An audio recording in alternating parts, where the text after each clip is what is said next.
Hi, everybody. Ezra Levant here. I'm here hosting the live stream. What a pleasure to be back in this chair. Normally, my colleagues do this honor, but today I've got so much to say because Freeland, the Deputy Prime Minister and the Finance Minister, has resigned from cabinet in a flourish, in a bombshell. And it was so interesting because over the weekend, she was posting videos in her capacity as finance minister and talking about the future and making promises. And in no way was she telegraphing that she intended to quit this morning. And the reason that's interesting is that today, in fact, this morning, the government was set to introduce its fall economic statement, sort of an update on the budget, sort of a before we go into Christmas, here's how it's going. We'll adjust a few numbers. Here's how revenues are going. Here's how expenses. Here's how deficits are going. And it's been sort of weird over the last couple of weeks as people have said, when are you going to have this fall economic update? And Freeland wouldn't really answer. And she said it'll happen before the end of the year. It was really strange. It was clear she didn't want to have the bad news hung around her neck. And there seemed to be a quarrel. Last night, the National Post had a scoop. They said that the $250 per person Christmas gift that Trudeau was promising might be scrapped. So there was obviously a lot of tension out there. And then this astonishing letter published to Twitter this morning by Freeland, an ambush. Trudeau had apparently on Friday told her, I want you to read this fall economic update, and then I want to fire you as finance minister and have you take some other job and presumably put his buddy Mark Carney as the new finance minister. So just to understand, Trudeau fired her and then said, oh, but I want you to go out and and brand yourself, your last public act as finance minister, to take ownership of this disastrous budget update. And Freeland must have nodded, as she does. She does a lot of nodding. And this morning, just an incredible letter. I want to read the whole thing in full, if I may. Go ahead and put it on the screen. It was dated today. Dear Prime Minister, it has been the honor of my life to serve in government, working for Canada and Canadians. We have accomplished a lot together. On Friday, you told me you no longer want me to serve as your finance minister and offered me another position in the cabinet. She doesn't say which one. Upon reflection, I have concluded that the only honest and viable path is for me to resign from the cabinet. So she's not just, if she can't stay on as finance minister, she's done, she says. To be effective, a minister must speak on behalf of the Prime Minister and with his full confidence. In making your decision, you made clear that I no longer credibly enjoy that confidence and possess the authority that comes with it. I think that's true. For the past number of weeks, you and I have found ourselves at odds about the best path forward for Canada. I think that's probably true, although she certainly said whatever he told her to say, didn't she? Our country today faces a grave challenge. The incoming administration in the United States is pursuing a policy of aggressive economic nationalism, including a threat of 25% tariffs. We need to take that threat extremely seriously. Well, I think here she's fudging it a bit. Trump doesn't want a trade war now. He just wants us to close our borders to illegal drugs and illegal migrants. But Trudeau and Freeland love to fight Trump. So they're saying, well, we got to fight back. How about just fix the border? But I'll read a little bit more about what she says. That means keeping our fiscal powder dry today, so we have the reserves we may need for a coming tariff war. That means eschewing costly political gimmicks. Wow. Well, she's obviously talking about this GST holiday and the $250 bonus, costly political gimmicks. Isn't that great? Just the other day, she was defending them, which we can ill afford and which make Canadians doubt that we recognize the gravity of the moment. It's sort of funny that she says we need to keep our fiscal powder dry so we have reserves. We don't have any reserves. I mean, it's a $62 billion deficit. What reserves? They burned those long ago. Let me read the letter.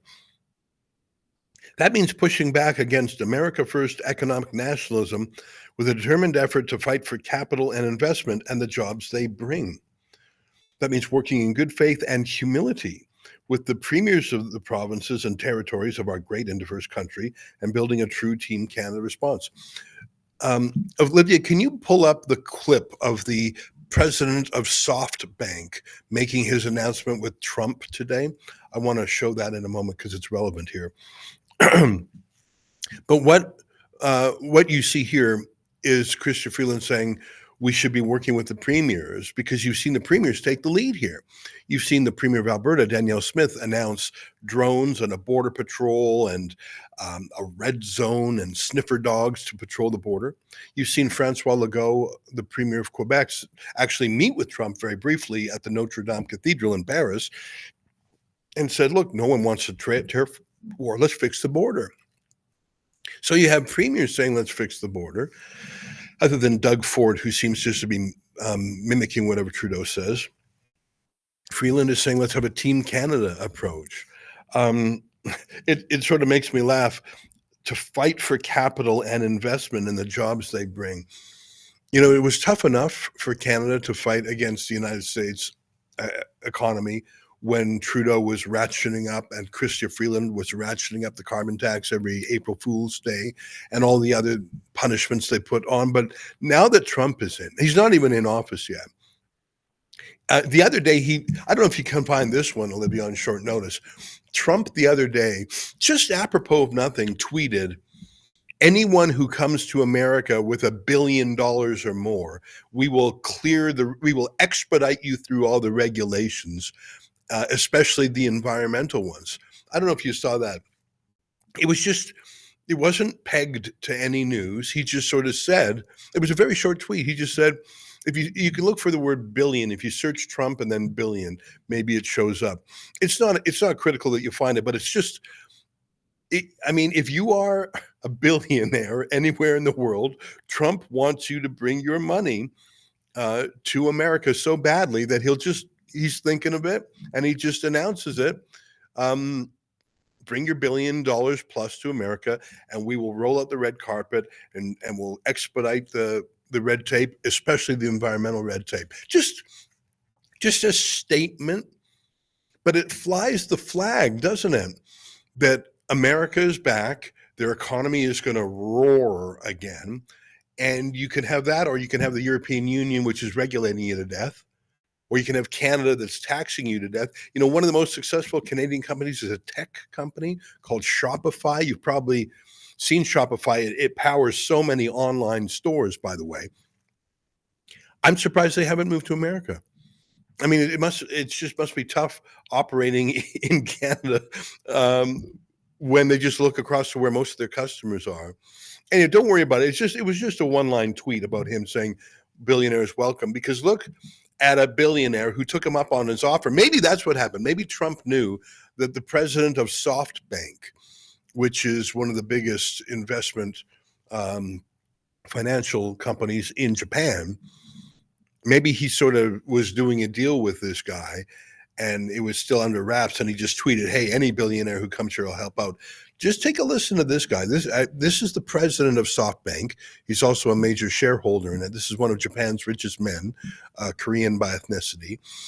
He just, apropos nothing, comes to America and announces, well, I'll let you listen to him. Look at this stunning announcement. So in Canada, you have a total meltdown of our political system. Our finance minister was fired or quit. I'm not sure the best way to describe it. Our deficit is at a record level. Carbon taxes are going up. We're an absolute laughingstock. And by contrast, look what's going on in America. Take a look at this guy. To go, and we were discussing, and President Trump said, "Masa, $2 is not enough. Maybe, go for more," right? That's all right. I'm going to ask him right now. Would you make it $200 billion instead of he can actually, believe it or not, he can actually afford to do that. Would you do that? Well, my promise is 100, but he's now asking to do more. I think with your leadership, my partnership with you, with your support, I will try to make it happen. That's good. All right. 200. He'll make it happen. 200 million investment. He is a great negotiator. He's a brilliant guy and an unbelievable job, and the people of Japan and all over the world are very proud of him. They have tremendous respect for him. So what he does, what he just did, and I would be surprised if it didn't go to 2. When you say you'll try, I know you'll do it. I will really try, and I need your support, though. You'll have my support. All right. You'll have our country's support. Oh, fantastic! Thank you, Masa. Fantastic. There was some banter there. His announcement was, let me just tell you what his announcement was. It wasn't clear there. He's going to invest over the next 4 years $100 billion to create 100,000 jobs in America in different portfolios, in different sectors. And when you think about it, that's pretty incredible math. That's basically $1 million per job, which is credible. And it's not a government grant. It's not a tax. It's not a subsidy. It's a $100 billion investment.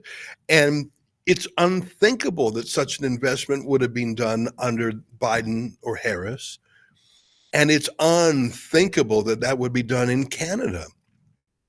And you saw Trump, even after the deal was done, trying to upsell the president of this bank to a $200 billion. And that's real money, by the way. That's US dollars. So $100 billion US, I'd have to put that in my calculator. That's got to be about 1.5, almost 1.5 billion Canadian, 150 billion Canadian, excuse me. So what a laugh that Chrystia Freeland is saying, we got to win capital from around the world investing in Canada. Do you think that SoftBank president for 1 second even contemplated investing in Canada, even proportionately $10 billion? Why would he? So he can pay the carbon tax, so he can have it taxed away, so we can have the general meltdown in society. Anyhow, let me get back to the statement today. I just wanted to, what a laugh that Chrystia Freeland is going to bring investment to Canada. Donald Trump just brought $100 billion. All right, back to the statement. I know Canadians would recognize and respect such an approach, she says, talking about the Team Canada approach. They know when we are working for them, and they equally know when we are focused on ourselves. That's a bit of a zinger. Trudeau loves himself more than all other things combined. Inevitably, our time in government will come to an end. But how we deal with the threat our country currently faces will define us for a generation, and perhaps longer. Canada will win if we are strong, smart, and united. I don't think the Trudeau government is strong. I don't think it's smart. And I'll show you some clips today that suggest that it's not very united. It is this conviction which has driven my strenuous efforts this fall to manage our spending in ways that will give us the flexibility we will need to meet the serious challenges presented by the United States. You got to stop lying. Like, I love this letter because it detonates Trudeau, but she's lying. She has not shown any fiscal restraint. It's an astonishing, staggering budget deficit. There is no keep our powder dry, and it's a trick. Trump just says, seal your border or I'll hit you with tariffs. They're all focused on tariffs and counter tariffs and how to pay for the tariffs. Why don't you just seal the border to illegals? I will always be grateful for the chance to have served in government, and I will always be proud of our government's work for Canada and Canadians. I look forward to continue. This is very interesting. I look forward to continuing to work with my colleagues as a Liberal member of Parliament, and I am committed to running again for my seat in Toronto in the next federal election. With gratitude, the Honourable Chrystia Freeland. That last line is so interesting. She's not running away like David Lametti, the disgraced justice minister who brought in the Emergencies Act. When the Emergencies Act was found by the federal court to be illegal and unconstitutional, he quit as justice minister, but also as MP. He didn't even serve out his term, and he ran off, skulked away to a private gig. He was just ashamed and disgraced and driven out of public life. That's not what Chrystia Freeland's doing. In fact, talking about, all our times come to an end. She's basically saying, your days are numbered, Justin. I'm going to be in Toronto. I think it's called University, is the name of her riding. University, what's it? University Spadina or something? It's actually one of the few safe Liberal seats in Canada. It is so Liberal down there. And I think that's her way of saying, I'm blaming you. I could have fought and helped and win, but you mismanaged it. This is on you. Enjoy the next few weeks or months. I'm going to be just a backbench MP, and when you are done, well, I will still be here. She doesn't say, and I'm running for Parliament, but she obviously will. She does say she's running for Parliament. She doesn't say she's running for leader, but I think she obviously will. You cannot be finance minister and deputy prime minister and go back down to just a regular MP and say, no, that's fine. That's all I want to do. I don't believe it. No one believes it. She was demoted by Trudeau, so she quit. And she's just going to wait till he's gone, and she's going to throw her hat in the ring, and she will be immediately the leading contender. There's no doubt about who else is there. That Melanie Joly. I mean, I know that she had her photo shoot with the New York Times, basically declaring her campaign in New York City, which is sort of bizarre. And then that guy, Francois Philippe Champagne, I find it astonishing that he thinks he can be leader. But I mean, I guess the thing about politicians is someone whispers in their ear, you can do it. You can be prime minister. And they just want to believe it so bad, they force themselves to believe it. Let me show you a tweet just yesterday that Chrystia Freeland put up. She was, I think, at the Toronto Stock Exchange. Of course, Donald Trump was at the New York Stock Exchange, so Chrystia Freeland was matching that by going to the TSX. Just show that tweet, Olivia. It was one of the ones you put in the live stream thread there, just because she was keeping the secret, obviously, at their meeting on Friday. Yeah, just pump that up a little bit. I'll read it. So I think she tweeted this yesterday, if I'm not mistaken. So she said, on Friday, we announced new support to boost research and development in Canada, which will attract more capital and create more good jobs. Yeah, no, I don't think it will, sister. And we'll have more to announce tomorrow in the fall economic statement. And scroll down just a little bit so you can see there she is. And she's making some statement. Was this about AI? Put the sound up. Let's take a listen for a second what she was saying there. Can you tell us why this announcement is good news for Canada? Absolutely. We made two big announcements today. One is expanding our SHRED program, which is big course, of government support for research and development in Canada, and the other is creating more ways for pension funds to invest the money of Canadians in Canada. Both of those things mean pulling more money into Canada, and more capital, more investment means more good jobs. Thanks. So I think it was an announcement about artificial intelligence that the government, or that may have been an earlier announcement. So they're going to take tax dollars and invest in one of the richest sectors. I mean, it's so absurd. AI is the hottest thing on Wall Street. It's the hottest thing around the world. There are literally trillions of dollars at play. NVIDIA, one of the richest companies in the world, is rich because of its chips that do processing for AI. The idea that there's a shortage of money is a joke. But this is just press release announcements that they're throwing money away so they can, rub shoulders with business elites who would not be here otherwise, and who probably will leave at the first instance. What a contrast. Donald Trump in New York City today, I think it was Mar-a-Lago today, announcing $100 billion in foreign money coming into America. And even there, he's saying, can we get it to 200? And he was serious. And then you've got Chrystia Freeland desperate. And by the way, a lot of that SoftBank money is AI investments. And you've got Chrystia Freeland trying to compete. What an embarrassment. I want to show you a few other vids that just got me chuckling. Here's Francois Philippe Champagne, because there was another resignation the other day, Sean Fraser, who, if I'm not mistaken, was at one time the immigration minister and then the housing minister. Maybe I have my order wrong there.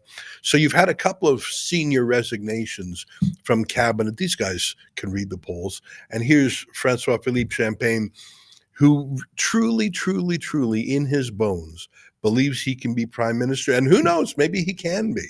He's certainly China's candidate. I don't know if you remember. This guy, when he was foreign minister, had a mortgage on a house or an apartment. And you know who gave him the mortgage? Was it the Royal Bank? Was it TD Bank? Was it Scotia Bank? Was it, there's a lot of Canadian banks, and then there's smaller lenders. And then there's international lenders too. There's, Citibank, Wells Fargo. Like there's probably if I think his property is in London, England, which probably has more banks than any other city in the world. Maybe even more than New York. I bet it does. So who do you think he took his mortgage from? The Bank of China, a government bank that is not really in the home mortgage business.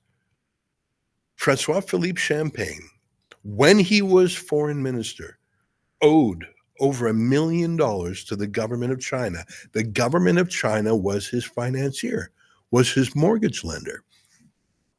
First of all, how did that happen? Why did that happen? What's the deal there?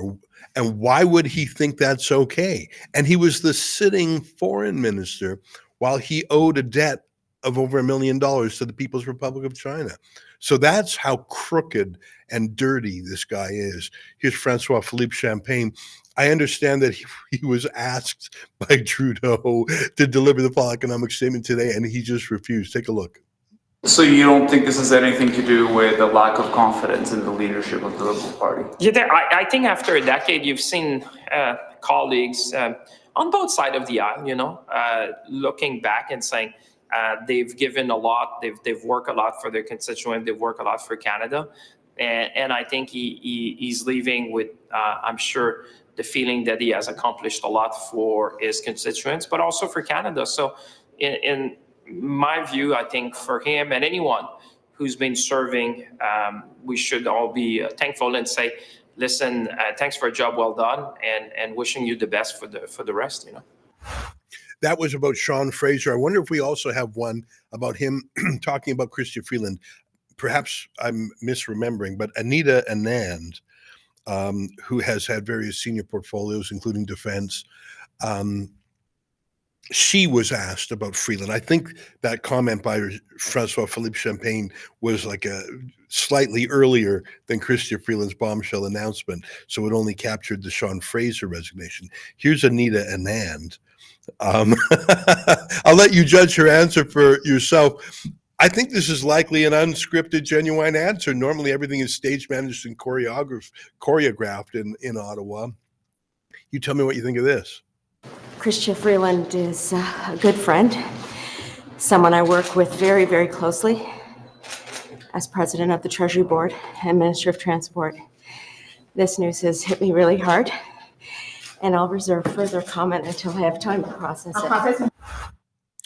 I'm not sure. It sounds like she was running or going up some stairs then. She really doesn't know what to say. She needs more time to process it. Translation, she needs to think, which boat does she want to be in? The sinking Titanic or one of the lifeboats?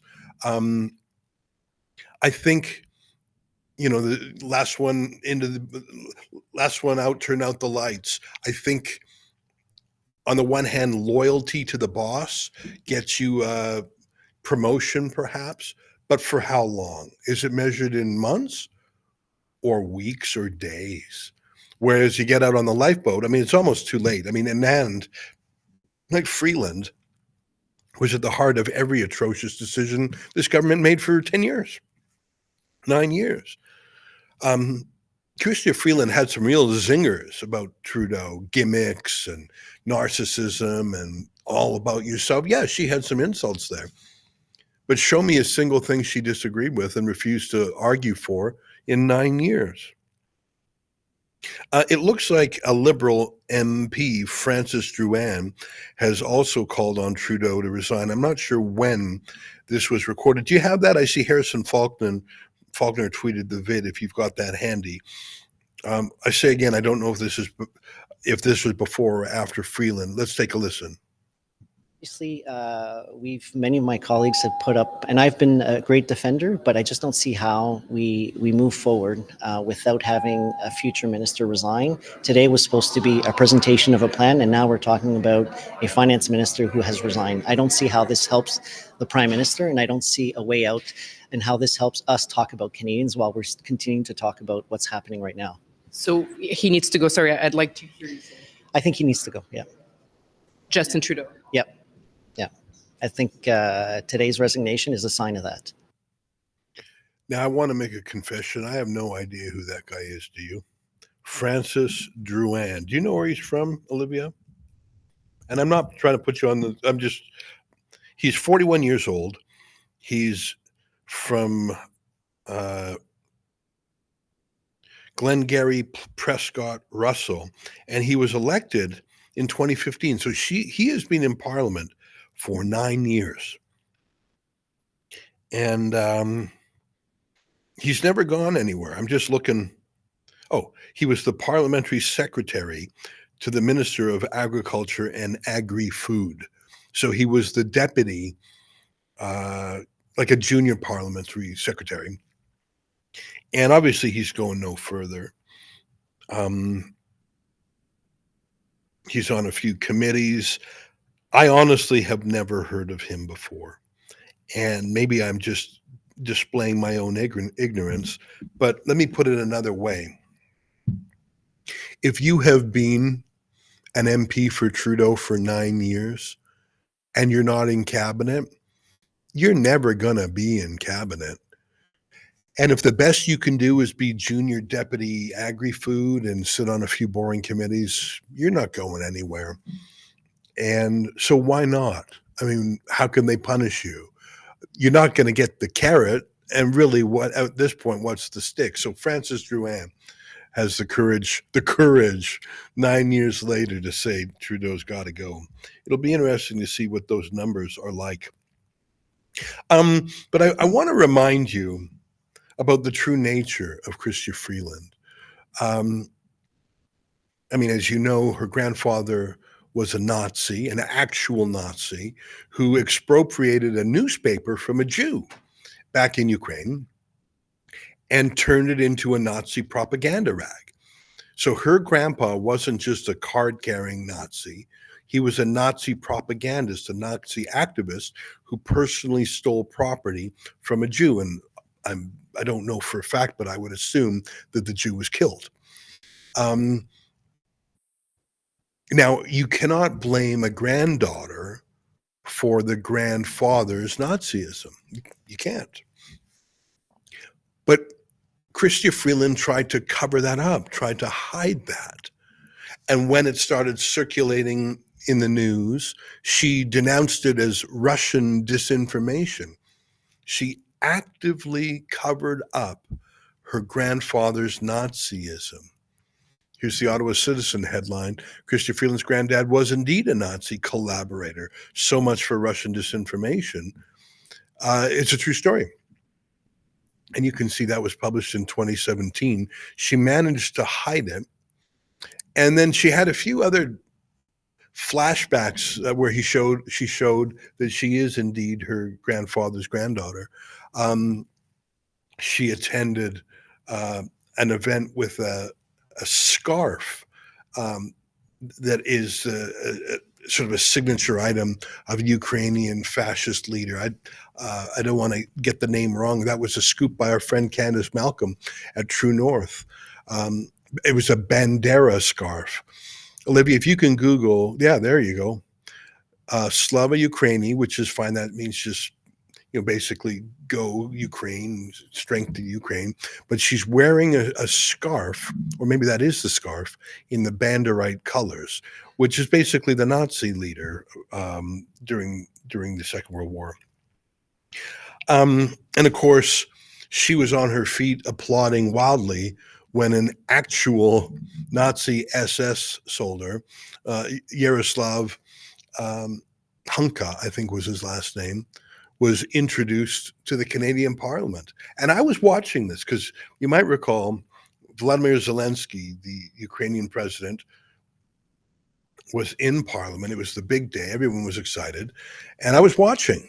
And the Speaker of the House introduces this stranger that none of us knew. Do you want to play it? Go ahead and play it. Yeah, there he is. And he's very old now. I think he's in his 90s. And there I don't know if why he's wiping his brow like that. And maybe he's just elderly and he gives sort of a cheer. He can't believe it. He's been not just a regular Nazi, an SS officer. And he can't believe that he's getting a standing ovation in the Canadian Parliament. I was watching this live at home. I remember they announced him in some way. He fought against the Russians in the Second World War. And I thought, I don't like the Soviets or something. I thought, I don't like the Soviets much myself, but the people who were fighting against the Soviets in the Second World War, they were the Nazis. And I Googled it, and I was, just to toot my own horn, I was one of the first people to say, what the hell? Who is this guy? And it was just astonishing. So yeah, Chrystia Freeland has those Nazi instincts in her, and she works on the board of directors by another son of a Nazi named Klaus Schwab. Do you have the World Economic Forum biography handy? Chrystia Freeland is no longer in the Canadian cabinet, which is tantamount to the board of directors of Canada. So here's her board of directors on the World Economic homepage. And you can see they haven't yet updated the news. I'll read it to you. World Economic Forum, the Honorable Chrystia Freeland is Canada's Deputy Prime Minister and Minister of Finance. She was first elected as MP for Toronto Centre in July 2013. She was elected as an MP for University Rosedale, that's the proper name of the university riding, in October 2019, and re-elected in October 2019 and September 2021. From 2015, blah, blah, blah, but let me read the last sentence to you. Scroll down a little bit. An esteemed journalist and author, blah, blah, blah. Scroll down a little bit more. She has written 2 books. There we go. She joined the Thomson Reuters. She's written 2 books, Sale of the Century, The Inside Story of the Second Russian Revolution, and Plutocrats. She was recognized, scroll down a little bit more. Boy, this is very long. She is a member of the Forum's Board of Trustees. So she is on the Board of Trustees of the World Economic Forum. And scroll up a bit. She was the official biographer, a little bit more up. and a little bit more up. I'm trying to find it. I'm pretty sure it's in this biography that they discuss her role as George Soros's authorized biographer. Scroll up a little bit more. I can't find it there, but I'll look for it elsewhere. That's what she was doing before she became an MP. She was George Soros's authorized biographer. You know what an authorized biographer is, right? I mean, you could call me a Trudeau biographer. I just released a new book on him. I'm writing about Trudeau, but obviously it was not an authorized biography. An authorized biography is more of a PR document. They're often done working with the subject who gives you access to private materials, but also has control. The reason that is authorized is they know you're going to say friendly things. That's who Chrystia Freeland is. Granddaughter of a Nazi, works with Klaus Schwab, whose father was a Nazi, and works with George Soros, who actually was a Nazi collaborator.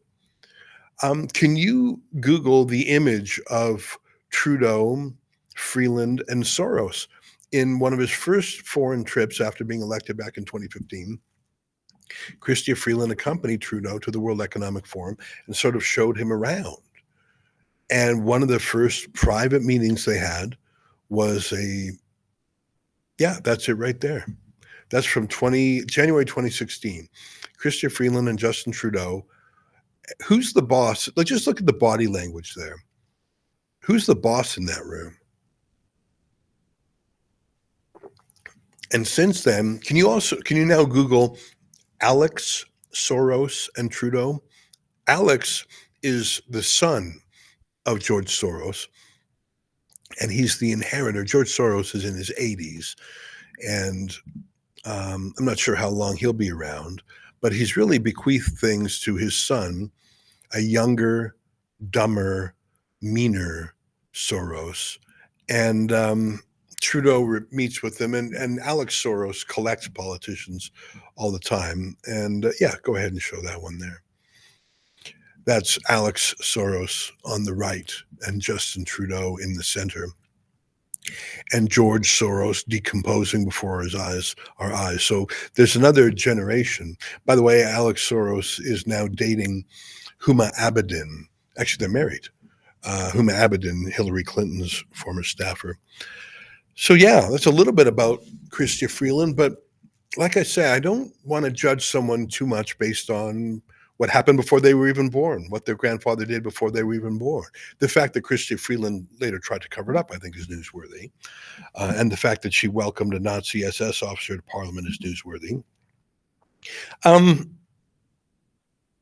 But let me show you about Chrystia Freeland herself. And few things sum her up better than the next two videos I want to show you. I want to show you the video of her imposing sanctions on Canadians who dared to attend the peaceful political protest of the trucker convoy, the largest peaceful protest in Canadian history. No acts of violence other than when police shot our reporter Alexa Lebois. And without judicial process, without a court action, based on media gossip, she ordered the banks to seize hundreds and hundreds of bank accounts of families. And of course, a lot of families, the husband and the wife jointly have the accounts. So husband is maybe at the protest, wife at the grocery store, suddenly none of her cards work. And I mean none. Not just the bank accounts frozen, the credit cards frozen. Imagine the trauma, the shock, the embarrassment, hundreds of times. And the way she laughed while doing it, I'll never forget that. Her Nazi grandfather looking up from hell must be so proud of this little Nazi here. Here, take a look at Chrystia Freeland laughing and smirking while destroying hundreds of lives. Take a look.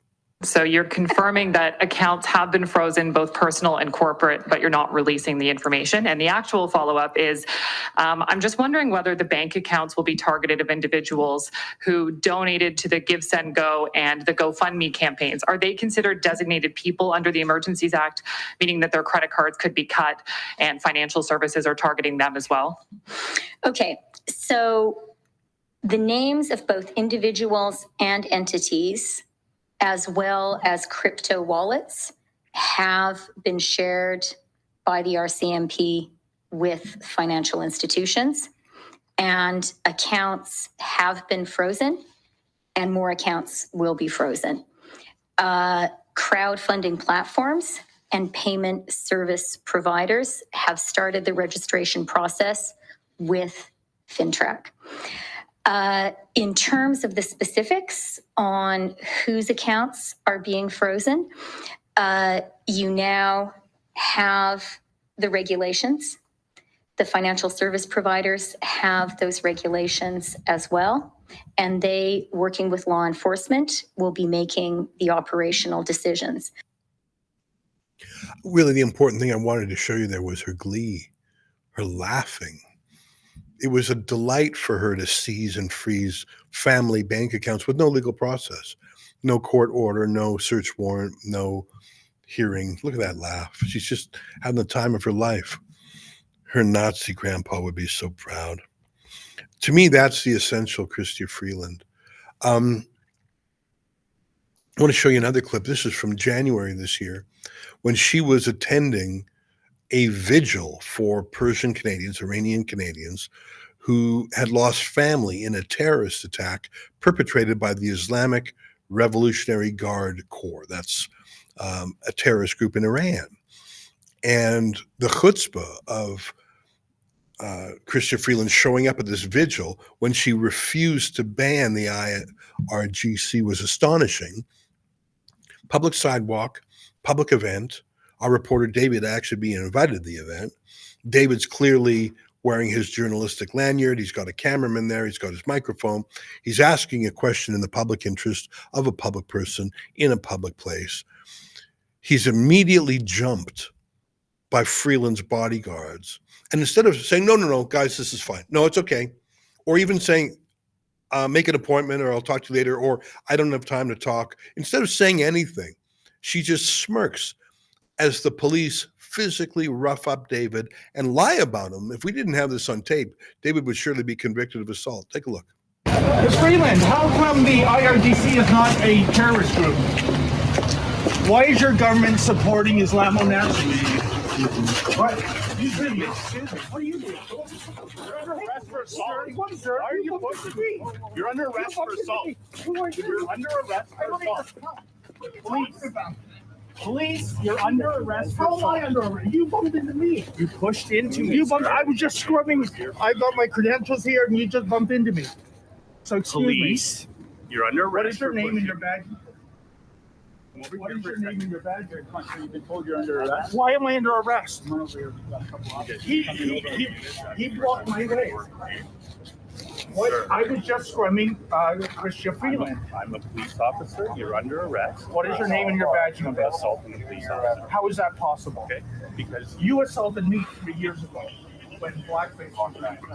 very aggressive. You mean I was asking questions aggressively? No, your actions were. You were almost pushing everybody over. Lincoln, you got this on video, right? He's saying I'm pushing people over. That's an absolute falsehood. There were feet were shuffling. So now it appeared that way. That's what you're saying, officer. It appeared I was pushing people. I didn't touch a single person. That was a little bit aggressive for what was happening. Get that? You're under arrest. Please okay. Take the microphone out of my face. Well, all right, you get the feeling, you get the spirit of it. She was just happy to let the police do to her critics what her grandpa would have done to his critics. I see that Chad Collins, another no-name backbencher in the Liberal Party, has reissued his demand that Trudeau step down. Let me read it to you. We can show it on the screen.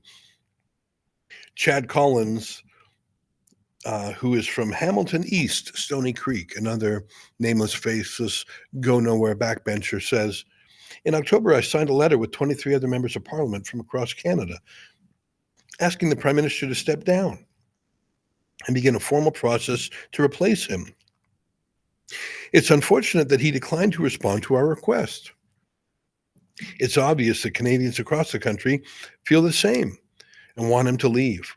Today, I publicly reiterate my request that the Prime Minister step down and initiate a leadership process to take our country in a new direction. Chad Collins. Anybody here heard of Chad Collins before?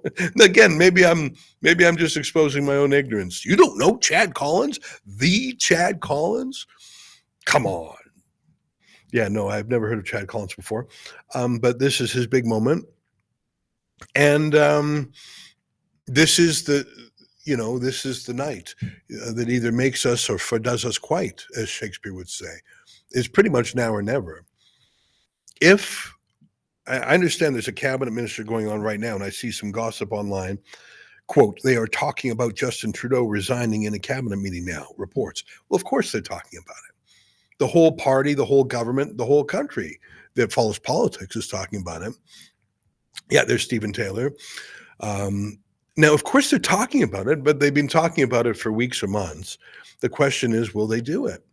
Now, this has really destabilized things because really Chrystia Freeland, who I regard as a low talent, low IQ individual, I'll give her this.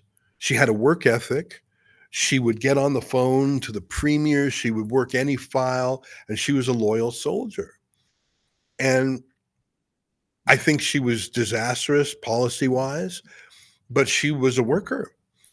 And Justin Trudeau himself is a little bit lazy, I think we all know. And just all her, like Chrystia Freeland, what Trudeau would go, and I don't know, I honestly don't know what Trudeau does with his free time. I'm told that he reads a lot of science fiction and that he surfs the net. I don't know how accurate that is. I know he doesn't read his briefing notes, but Chrystia Freeland puts in the hours.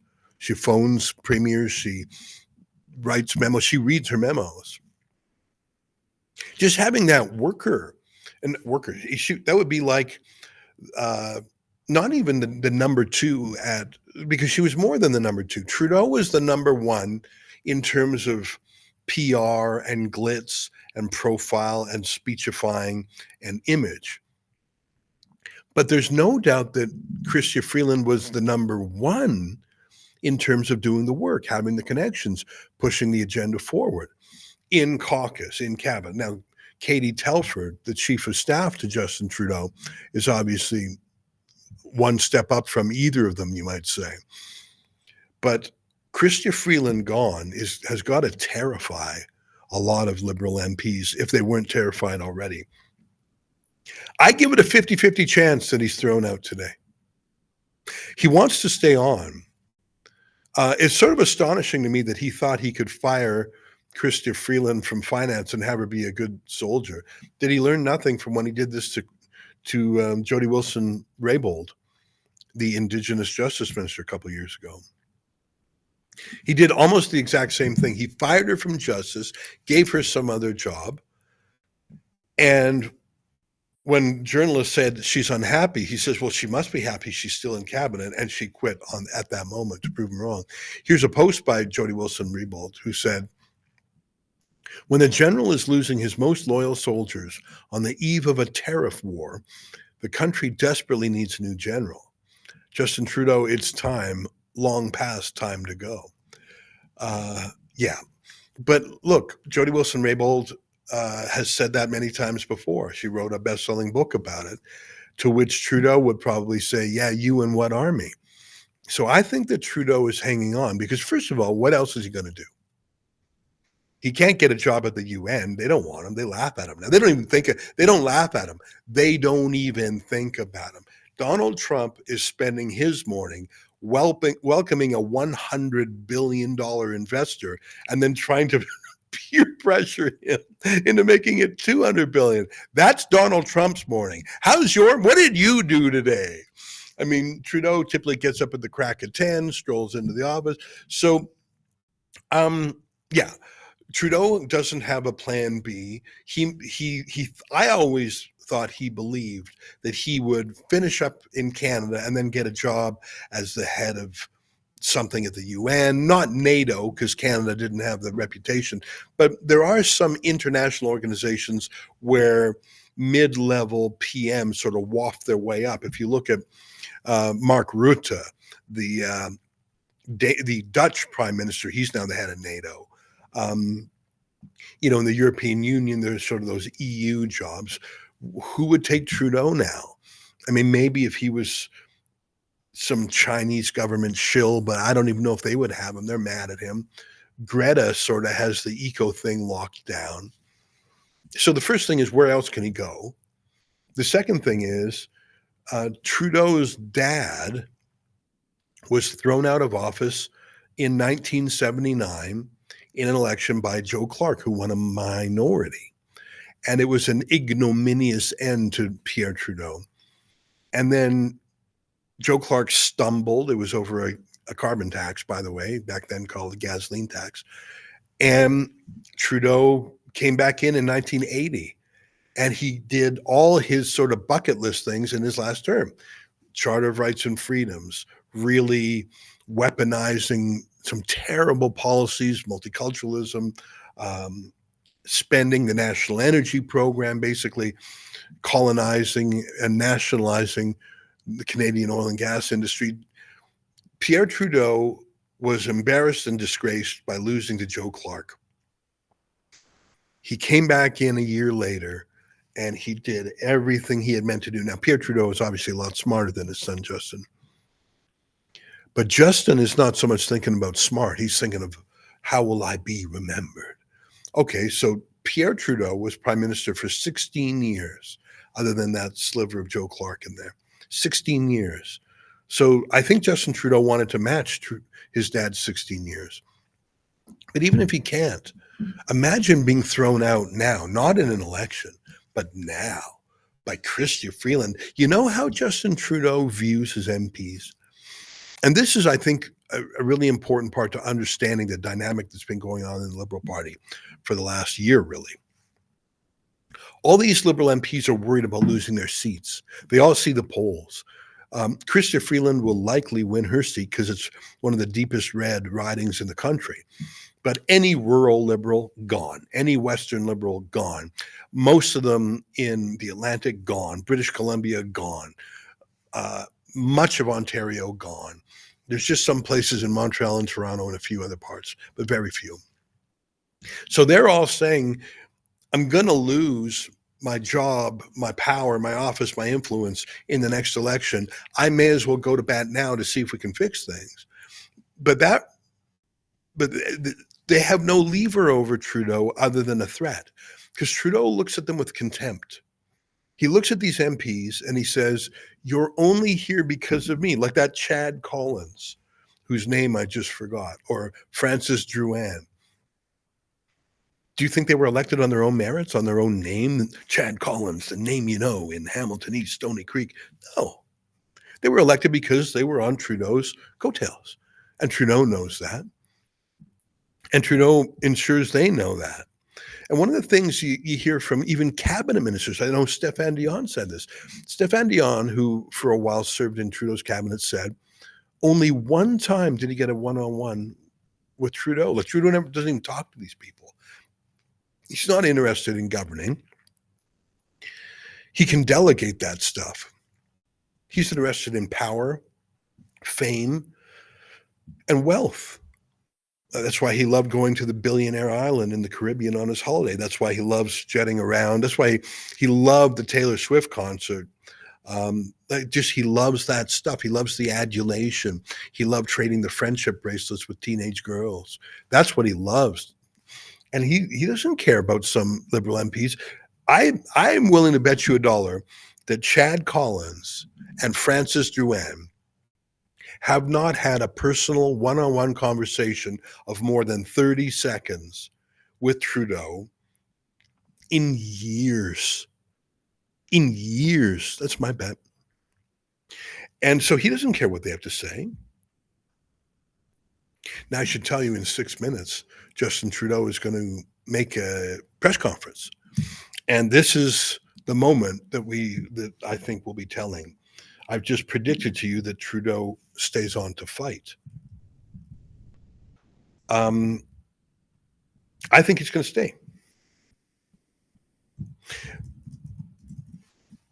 Anita and Anne, you could see she was still sort of on the fence. She didn't know what to do. She didn't know how to position herself, did she? You know, there's this play called Othello. I love that play. It's one of my favorite plays by Shakespeare. And there's this very dramatic scene that Iago is about to make his move. And he says, "This is the night that either makes me or fordoes me quite." And I think this is the day. This is the moment. Will Trudeau blink? Will he stand down? I think the answer is no. Show me once in Trudeau's life where he has shown remorse, contrition, or apology for himself. You saw Chrystia Freeland's letter. It was a kind of attack. It was an accusation. You're unserious. You're narcissistic. These are gimmicks. You're only in it for yourself. We have to think of our legacy for a generation. Trudeau does not accept that. Trudeau is very good at giving apologies for other people on behalf of past generations or previous politicians. But Trudeau never apologizes for himself. Show me one time ever when he was confronted with the sexual assault of Rose Knight of Creston, BC. Remember what he said? Oh, she experienced it differently. You can't even bring yourself to say, well, of course not, because that would admit some flaw of some sort. I want to read a quick sponsor's ad before we go to Justin Trudeau. And it's from our sponsor, 1775coffee.com. Do you love coffee? I require it. And I want to tell you a little bit about coffee and freedom. Do you enjoy the free speech that Rumble is protecting and fighting for? Rumble being, of course, the video platform we prefer to use. Our show on Rumble is only possible thanks to our viewers supporting Rumble's platform by purchasing Rumble's products. Most of you drink coffee every day. That's why you have to try Rumble's 1775 coffee. It's actually some of the best coffee, and it's the same price as coffee you buy now, but it's way better. Rumble's 1775 coffee is free from chemicals, yet rich in flavor. This is because their beans are sourced from high altitude farms in Bolivia, handpicked, roasted weekly at their facility in Miami, and delivered fresh to your doorstep. And as believers in freedom, buying from Rumble helps fight back against woke corporations like Starbucks and Dunkin' Donuts. Join the coffee revolution and brew rebellion with Rumble's 1775 coffee. Go to 1775coffee.com, use code STUDIO, STUDIO, and get a free month's supply of their cognitive boosting supplement, Limitless, when you buy 2 bags of their coffee. Think about it. It's a crazy deal, and the supplement is worth more than the 2 bags of coffee. What a deal. Go to 1775coffee.com and try their amazing coffee and use the code STUDIO. Boy, that sounds great. I hope you take them up on that offer. All right, so we're standing by for Trudeau. I want to show you a tweet from our friend Kat Canada over at Counter Signal. She's great. I recommend you follow her online. And she says, I've never doubted that the Liberal Party is, she's quoting an MP, just full delusion mode. This MP is terrified, but this MP is brazening it out, which tells me that Trudeau is brazening it out. Take a look. Does it feel like the end? Does it feel like the end to you? I've been a lifelong Liberal. I was 12 years old when I joined the Liberal Party of Canada, and I have never doubted a day that the Liberal Party is the strongest party in this country, and that we will always have the leader we need at the right time, and we'll continue to be the Liberal Party. Is he the right leader right now? I have said to the Prime Minister, if he wants my advice on his leadership or comments, I'll give them directly only to him. That's I've been really clear about that. So it's a day where we will. I think there's got to be some reflection going on. And I was Chrystia Freeland's parliamentary secretary, and I have huge respect for her. and I will continue to have huge respect for her. And I'm really glad her confidence is in the Liberal Party, and she is going to run as a member of Parliament. And I think that says a lot. Yeah, I'm not sure if it says what he thinks it says, but he doesn't know what to do. But he knows now is not the time to stick the knife in the back of his boss. Olivia, keep me posted the second Trudeau goes live. We want to cover that. By the way, we have a Rumble rant from Alberta Dawn, $5, who says, how much of the $60+ billion deficit is going to migration?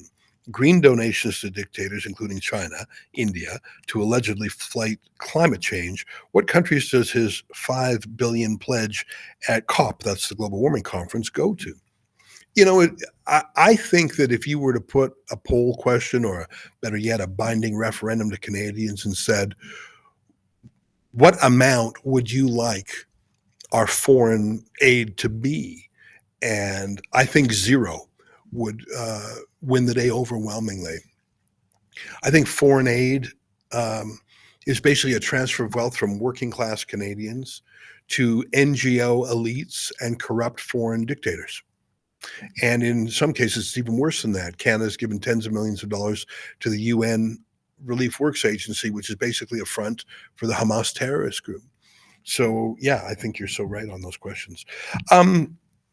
Let me get back to why I don't think Trudeau will resign. Can he be pushed out? Sure, he can be. But will he agree to go? I don't think so. A few reasons. We talked about he has nowhere else to go. Second of all, this is not the way he wants to go out. He doesn't want to be humiliated, embarrassed, ambushed. Really, I mean, that was a master stroke. Chrystia Freeland, who has been loyal as a puppy dog for 10 years to Trudeau, must have felt so hurt that she said, I'm going to detonate. She didn't tell him this on Friday. She kept up appearances on the weekend. I showed you some of those tweets that she posted about, we're doing this, we're going to do that, see you at the fall economic update. And to time this in the morning of the announcement was just incredible.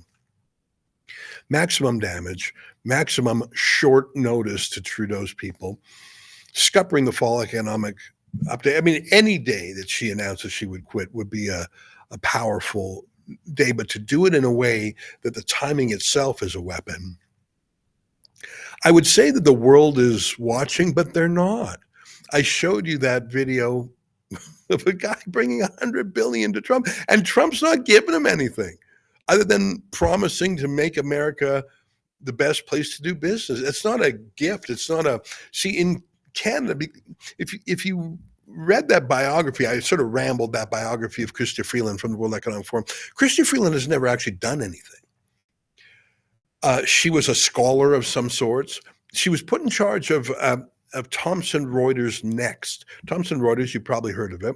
Thomson is a large Canadian-based global news company named after the Thomson family, which actually owns the Globe and Mail. Reuters is a very famous global news wire. They had this high-tech thing called Reuters Next, and they put Chrystia Freeland in charge of it. She blew through almost $100 million. The whole thing was so cratered, they literally shut it down. They didn't even try and salvage it. They hired her to run it and to build it. She destroyed it. She moved on, and they just turned off the lights. That's how bad she was at her one business exercise. She wrote a couple of books, one of them called Plutocrats. I bought it. I hate to say it, and I read some of it. Remember that old Lifestyles of the Rich and Famous guy? Can you Google that, Lifestyles of the Rich and Famous? It was a show in the 80s of Robin Leach. Make sure you get the Robin Leach version, who was a sort of a larger than life. I forget he was British or Australian, and the show was called Lifestyles of the Rich and Famous, and Robin Leach would basically go from jets and yachts, and he would. It was like a New York Post page 6 or the gossip section. It would be a little bit like TMZ, except for TMZ. The reason they're so terrifying is that they have bad news about celebs. Robin Leach would never, ever, ever, ever, ever embarrass the rich people he hangs out with. Here, just play 60 seconds of Robin Leach. Many government offices. Given that federal regulations do not prevent the Oh, release of we're having a asbestos different fibers audio during- stream there. And anyhow, really what I'm saying is that Robin Leach would go around, we just had a different audio track, Olivia. We were listening to some other video that was playing. My point I'm trying to make is that Robin Leach buttered up the world's richest people. Never had a harsh word to say, always used the right shot to make them look as pretty as possible. That's how he kept getting invitations to do it. You know that when Robin Leach came, it really wasn't journalism. It was a puff piece. You would come across looking rich and beautiful. It was called Lifestyles of Rich and Famous. And I mean, if you can play even just a minute of it, I just want to show how over the top it was. It's just that you had different, even if you just put the video up, Olivia, even if you had a different audio, I just want to show people. Basically, Robin Leach would go from house to house and jet to jet, showing how rich people are. Here he was with Liberace, and he has this rich shirt, and this, like, he was basically, his job was to go around the world and say, ooh, ah, wow, you're so rich and famous to people. I swear that is exactly what Chrystia Freeland's book, Plutocrats, is. It pretends to be really tough on these billionaires, but it was a complete suck up, and it paid off for her. Like I say, she became George Soros's official authorized biographer. She's never actually accomplished things, but so it's actually remarkable that she was the most accomplished of the Trudeau cabinet. Tell me a Trudeau cabinet minister who's actually built something. Bill Morneau, the original finance minister for Trudeau, he inherited his company from his dad, but at least he was in the world of business. Is there anyone in Trudeau's circle who has actually done so? And I know the answer is no. If you saw my interview with Dan Kelly of the Canadian Federation of Independent Business the other day, we were just shaking our heads at this whole Christmas GST rebate, that for a 60-day period, a very complex list of items are GST free, but then they become GST taxable again in 2 months, and companies have to sort them, relabel them, reprogram their cash registers, which are all electronic, do this to take effect immediately, and then to end immediately 60 days later. And it's just logistically impossible. And large companies and small companies are announcing they're just not going to do it. I saw PepsiCo saying, we're just not going to do it. We're just not going to do it, they said. I've seen companies say on Facebook, we just can't do this. We're going to shut down over the Christmas season. Can you imagine a company shutting down over Christmas, which is when so much business is done? And thinking about how painful and what a hassle that is for companies, I was saying to Dan Kelly, there's obviously not a single person who worked on this policy who has ever actually run a business, who's ever actually had to comply with paperwork, who's ever actually been the target of red tape rather than the creator of red tape. There was no one in Trudeau's office and Freeland's office or any of their staff or anyone else in cabinet who said, hey, I used to run a dollar store and I'm just worried about this and that. Have you thought of this and that? Like, no one. They're all this condescending elite squad of do-nothings who are takers, not makers, who think you can govern by press release, who think, what did Trudeau say, the budgets balance themselves. That's why we're in the mess we're in. I'm told that Trudeau has not yet, in fact, started a press conference. I want to stick around in case he does, but in the meantime, I see that premiers of Canada have been asked if they have confidence in the Trudeau regime. And I'd like to play a quick video. It's in Slack there, Olivia, the last one there. I'd like to hear what they have to say. Take a look.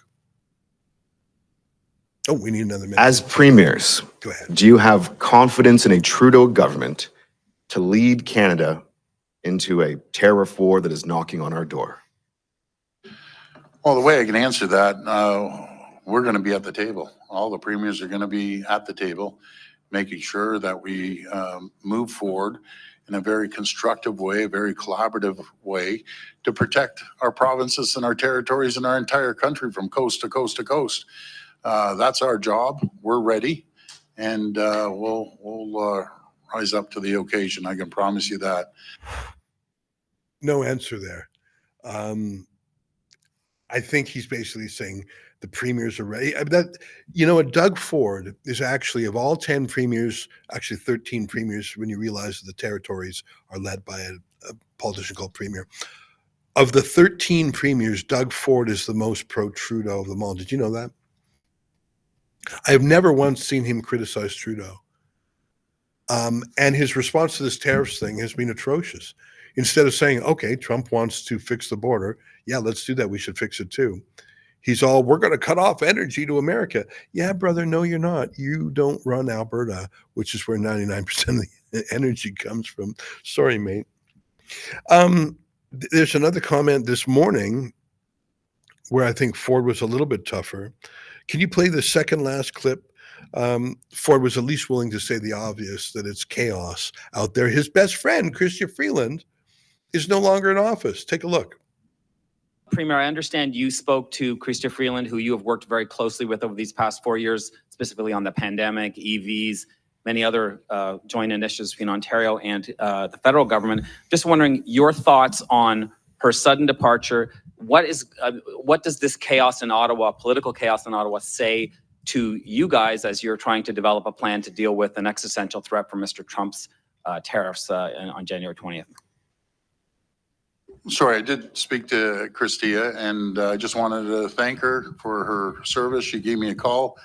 I did put her on speaker with the rest of the premiers. We have a good relationship with Chrystia over the years. I just want to wish her all the best. But as a country, we have to project strength, unity, and you said the word. I didn't, but I'll repeat it. It's chaos right now up in Ottawa, and it's time that what we do every single day, the premiers, we step up and we'll make sure that we tell the world that there is stability here. There is certainty here in Canada. And by all means, it's a great place to invest in any of our provinces or territories.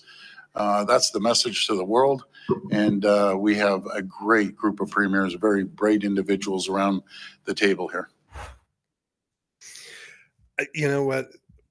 I suppose there's some meaning there, but I'm sort of embarrassed that he's the go-to guy. Maybe he just sort of answers first. Francois Legault actually flew to Paris and had a quick, chat with Donald Trump, and Trump said, "I just want the border fixed." Danielle Smith has taken the lead by actually deploying a border force, announcing it, funding it, giving the details of the plan. Maybe Doug Ford doesn't know how to do anything. Maybe he's sort of like Trudeau in that way. I'm not sure if Doug Ford really does know how to do anything. He inherited his business from his father too. He's not quite an entrepreneur. I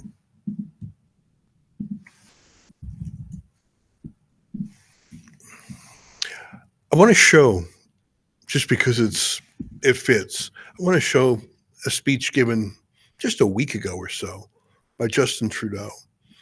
And it's got a lot of chutzpah. Remember, this is a guy who sexually assaulted Rose Knight. And when asked about it, he said she experienced it differently. This is the guy who fired Jody Wilson-Raybould because she was too ethical, fired Selena Caesar-Chavannes, fired his health minister, whose name I can't recall right now.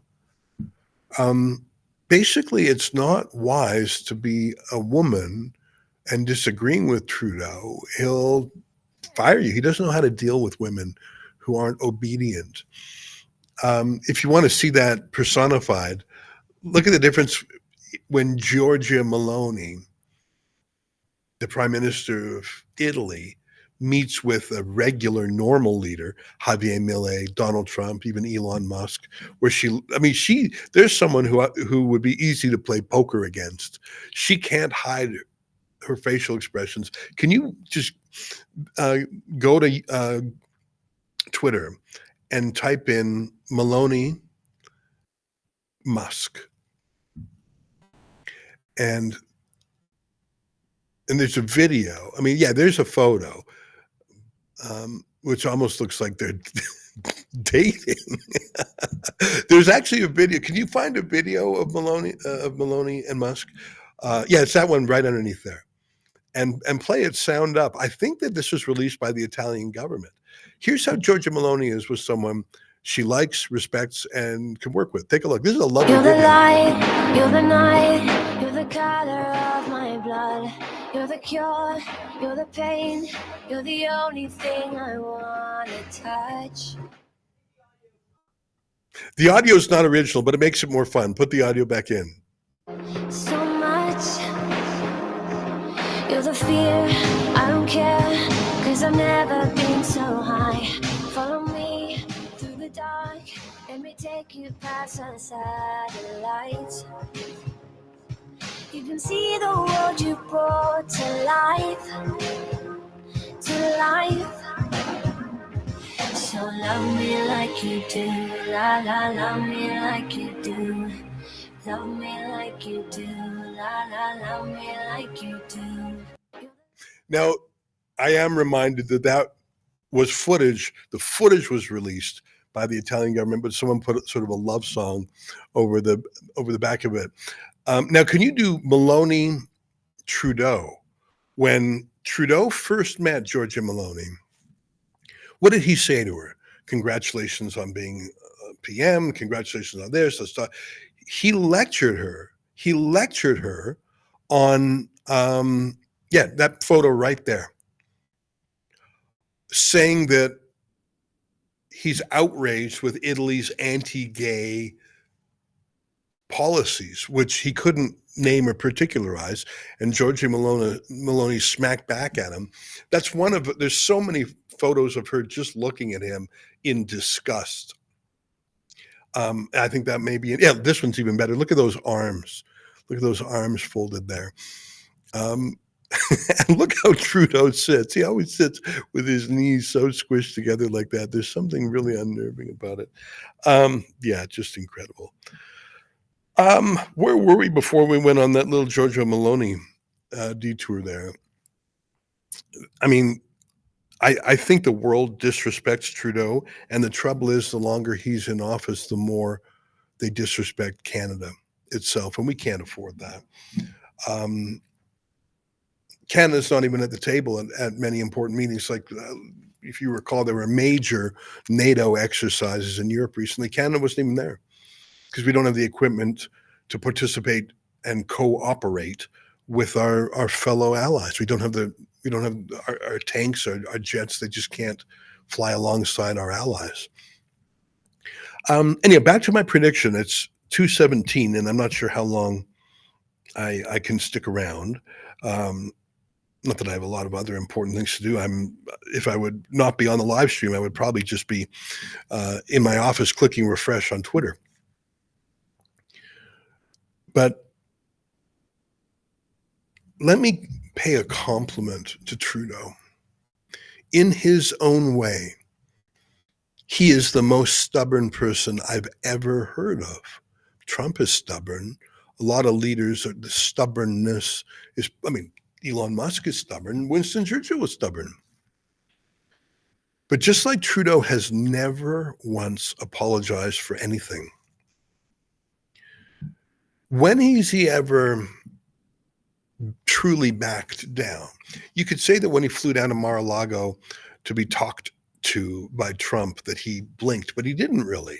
In fact, I think he used that to set up what he wants the 2025 campaign to be, which is, on the one hand, to have Donald Trump as his opponent, not Pierre Poilievre, and on the other hand, when Canada's economy is wrecked by U.S. tariffs, he can blame Trump for that rather than blame himself for the mess he's put us in. So I think Trudeau went down there, was a little bit humiliated by Trump, but it was a trick. It was a move by which Trudeau's positioning himself. Why would he ever resign? Has he ever done anything in his entire life that would make you think he's going to resign? what he's ever said. Because what's resigning really? You resign for two reasons. One is because someone applies their moral pressure to you. But Trudeau does not respect his MPs or his Senate or even much of his staff. He doesn't even know who they are. These people who's Francis, Drouin, Chad, whatever, he barely knows their name. He doesn't meet with them or talk to them. They have no peer pressure over him. He looks down on them. He gives them as much say as he would give a household pet. So he's not going to resign just because they say he should. He would probably respond or have some surrogate respond on his behalf, saying things like, who else will take over? Who else will do better? You can't name anyone. You know I'm your best chance. You owe me. I'm the one who got you. There would be a little bit of that entitlement. I'm the one who brought you here. You should be grateful to me. But really, why would he ever give up power? If you listen to him, if you actually listen to him on those few occasions when he's speaking from the heart, he's an authoritarian. In the most honest thing he's ever said, please find the China is the country he most admires clip. It was an unprepared, unscripted question that he totally was not ready for. He was in a friendly enough place. He was asked, what country besides Canada do you most admire? And he gave an astonishingly honest answer. Let's play it again. I want you to hear the exact words. I think I know them from memory now, but here, listen from scratch. Trudeau's meeting last week with a group of Toronto women was an example. Even with Sun TV watching for any slip, he was asked which country he most admired and referred to China. There's a level of admiration I actually have for China because their basic dictatorship is allowing them to actually turn their economy around on a dime and say, we need to go green as fast as we need to start, investing in solar. I mean, there is a flexibility that I know Stephen Harper must dream about of having a dictatorship that he could do everything he wanted. There's a few things there. First of all, he gave China's the answer, and the basic dictatorship is why. And then he explained why, because they can move on a dime without having to listen to anybody. And then he realized he was in trouble. So he said, oh, Stephen Harper must love that power. No, actually, Stephen Harper didn't just say he admires China's basic dictatorship. You just said it. You just were erotic for a second about your love for that authoritarianism. And when you realized what you had done, you said, oh, and Harper would love that. No, brother, you just said you would. So he loves China, and he tells you why, because they're authoritarian and they don't need to respect anyone else's wishes. They can just do what they want. And you might recall that when Castro died, Trudeau released a eulogy that was so gross that Marco Rubio, who's, what's Rubio's new role? Is he the new foreign secretary of state? That's of interest because I think he was was he just nominated? I'm trying to keep track of it all. I think I forget what he was. Yeah, sorry about that. That's what I thought. He was nominated as Secretary of State. Can you imagine that? Fidel Castro dies. Justin Trudeau writes a eulogy that is so gross that Marco Rubio himself says that is super gross. You were so wrong. I'm appalled by you. And guess who the new Secretary of State for the United States is? And he will obviously be confirmed because he's in the Senate. He's one of them. He's been heavily involved in foreign affairs. He is, if I'm not mistaken, he's been on various committees for foreign affairs. I don't want to get the names wrong without checking them. Trudeau's admiration for authoritarian banana republic rulers is deep and authentic. It's one of the few authentic things about him. Even Marco Rubio can see that. Marco Rubio, who is now tasked with affecting America's interests around the world. Again, I say it's sort of lucky that America is not focused on Canada. America is focused on solving Ukraine, Russia. America's focused on renewing peace in the Middle East. America is focused on trade. We are very lucky that Canada has not attracted attention more than it has, but it looks like Trudeau wants to pick a fight with Trump. Well, we are standing by. We see all sorts of rumors.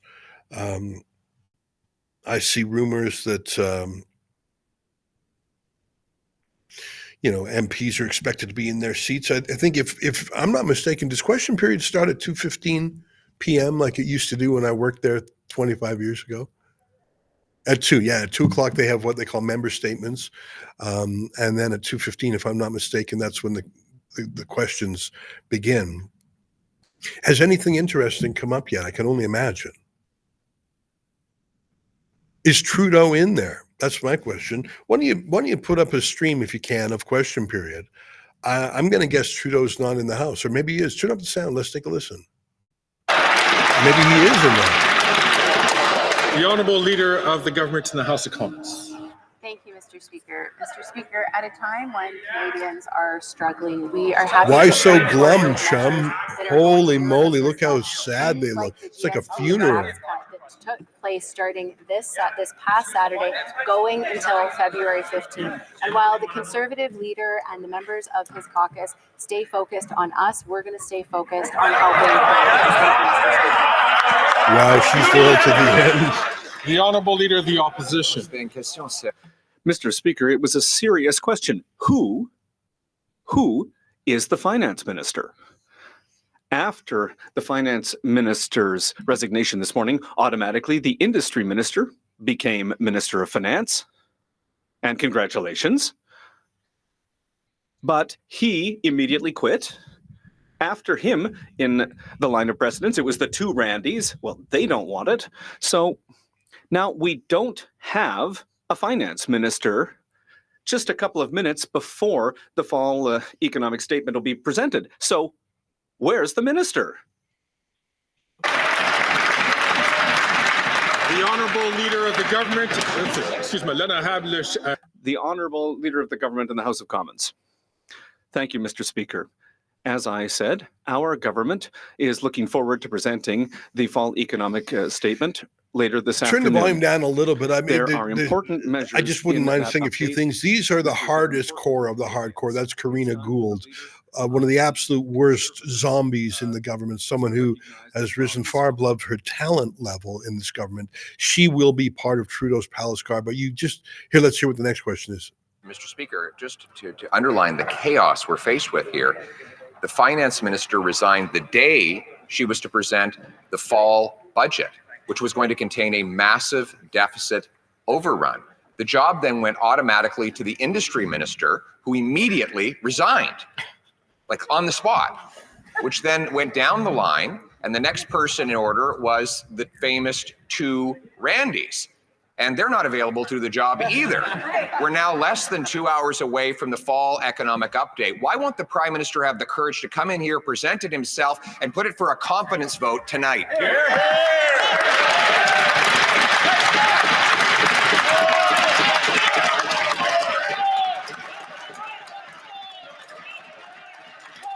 Did I hear him say that Francois-Philippe Champagne has resigned? I'd like to remind all members, as I did during statements today, for members to be careful not to refer to other sitting members by their names, but to use their titles or to use their writing names. The Honourable Leader of the Government in the House of Commons. Thank you, Mr. Speaker. Well, Mr. Speaker, while the Leader of the Opposition continues to play politics in this place, we look forward to presenting the fall economic statement later this afternoon that will have a series of important measures for Canadians, things that are going to help them with the affordability challenges, that are going to put Canada, Canadian jobs, and the Canadian economy first. Thank you, Mr. Speaker. I would like to ask the honourable member from St. Albert, Edmonton, to please not take the floor when he is not recognized by the speaker. The Honourable Member for La Prairie. We already knew that between 20 and 40 Liberal MPs no longer had confidence in the Prime Minister. We also knew that 8 ministers would be jumping ship. Today, the Minister of Finance decided to step down instead of presenting the fall economic statement. She wrote, black and white, that she disagrees with the Prime Minister on the best path forward for Canada. So she has also taken away her confidence in the Prime Minister. We are watching this government, this Liberal government, fall apart, and it's pretty ugly to see. Will the Prime Minister call an election? Then I have the Honourable Government House Leader. Thank you, Mr. Speaker, and I would like to thank my colleague for his question. As I mentioned, as a government, we are looking forward to presenting the fall economic statement later this afternoon. There are important measures in there for Canadians. I'm just catching up. Trudeau obviously is not in the Parliament. Most of the questions are going to Karina Gould. Again, she has been in cabinet. I won't say she is a no-name backbencher, but it just shows you how modest and how thin the front bench is in the Liberal government. I want to show you a very quick clip of Pierre Poilievre. I think I said earlier that Francois-Philippe Champagne resigned as industry minister. He did not. He just declined to pick up the mantle of the finance minister. Here's Pierre Poilievre making remarks to that effect. Here, take a look. To continue the chaos, think of this. The moment the finance minister resigned, the government's published order of precedent meant that Francois-Philippe Champagne instantaneously became the finance minister. But now he tells us he doesn't have the job and doesn't want the job. So it goes to the next minister who's on the published order of precedent, and that is Randy Boissonnault, more commonly known as the two Randys, the gentleman who had to resign because he falsely claimed he was Indigenous, falsely claimed that there were more than one Randy when it was all him and all in his head. And he is now technically our finance minister as we speak. We don't know for sure, though, if he'll still be finance minister in 3.5 hours when the scheduled fall economic update is expected to land. Yeah, I think it's pretty clear that economic update, I don't know. My guess is they're just going to publish it online. I'm not sure if there's even a legal requirement for it to be spoken by a human being, and it looks like no one wants that, least of all Chrystia Freeland. Here's an interesting idea that Pierre Poilievre mentioned in the same press conference. Canada, the Canadian government is in chaos right now. There really is no other way to describe it. And maybe it's a good idea to hit the reset button before Donald Trump assumes office on January 20th. Here's a good point. Take a look. Is it possible That's up to Mr. Will the Singh. election itself need to take place before January the 20th when the catastrophic 25% tariff is slated to come into effect? It would be ideal to have the election done before the president takes office or within the first week or two of his mandate, so that the Canadians would have a strong prime minister with the brains and backbone, the strength and smarts to stand up for Canada, facing down President Trump and our American competitors. To be clear, do you think there is It's a good point. Now, I'd have to check election law. I'm going from memory here. I think there's a 5-week minimum campaign. It might be 6. So let's assume it's 5 weeks, so 35 days. It is December 16th right now. 31 days in December. So add 35. That's 41 minus. I've just confused myself. But I think that if the election were called literally today, it would not be done in time for January 20th. If literally the writ were dropped today, and that just can't happen. I don't even know where the governor general is. And right now, even though everyone's up in an uproar, the Liberals seem to be in their seats applauding. I mean, they look like ashes, but I don't think Justin Trudeau's going to quit. Show me one thing he's ever done that shows he's a quitter. He loves to fight and win. Now, many of the fights he's fought in have been rigged to his advantage, But so what? He's learned that if he fights, he can win. Yeah, let's listen to. It looks like we got Philippe Champagne on his feet. Let's take a look. It's time, Mr. Speaker, to work together as parliamentarians to defend Canada, to invest in Canada, to defend our workers, to invest in our industry. And Mr. Speaker, I call on all members of this House to do their civic duty to work for the good of Canada so that we can face the incoming American administration. Mr. Speaker, today we are all Canadians. Let's work together. The Honourable Leader of the Opposition. Mr. Speaker, the NDP leader is absolutely right. This cannot continue. This Prime Minister cannot go on like this. Housing costs have doubled. Food bank use has doubled. The debt has doubled. Gun crime has doubled. And now we face troubling tariff threats from a president who can see weakness coming from a mile away. The Prime Minister must leave this job, but there's only one person who can remove him, and that's the leader of the NDP.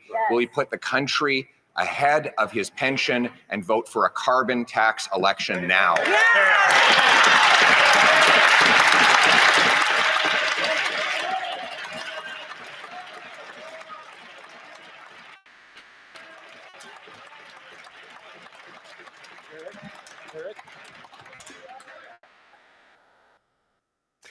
Very interesting.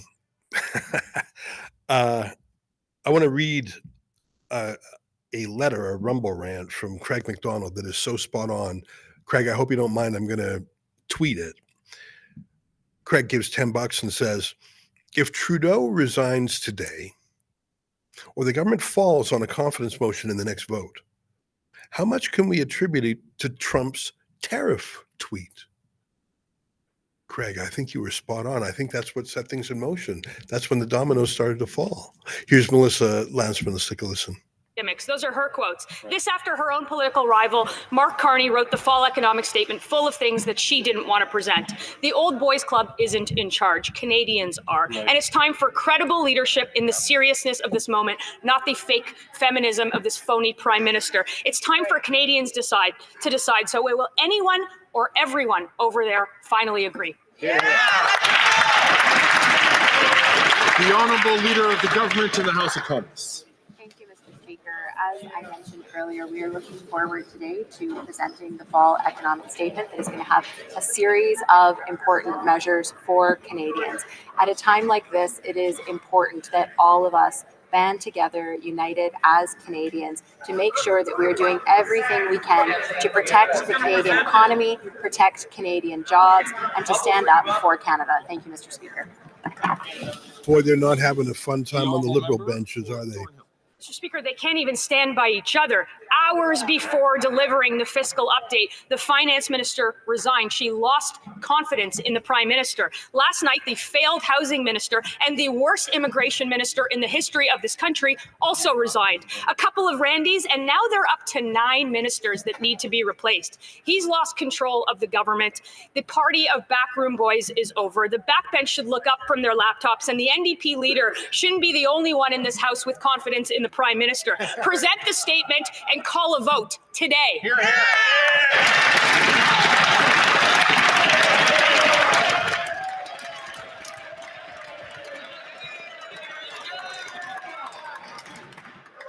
Again, I'm just going to, for the last time, order.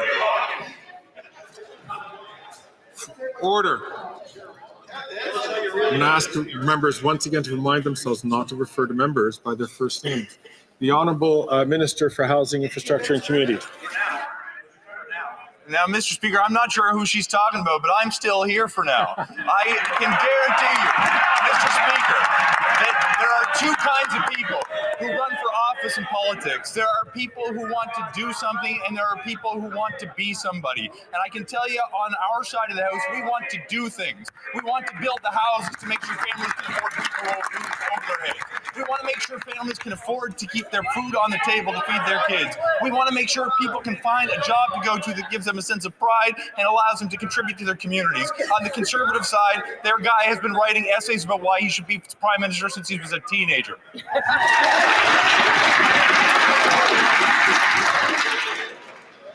The honourable member for Calgary Nose Hill. On Friday, the Prime Minister told Canada's first female finance minister but she was fired, but to keep sweet and present their wildly overspent budget on Monday so that he and an unelected man, Mark Carbon Tax Carney, wouldn't have to take the blame for their broken budget. He then, unbothered, released a video of him making cinnamon buns to get the women folks vote.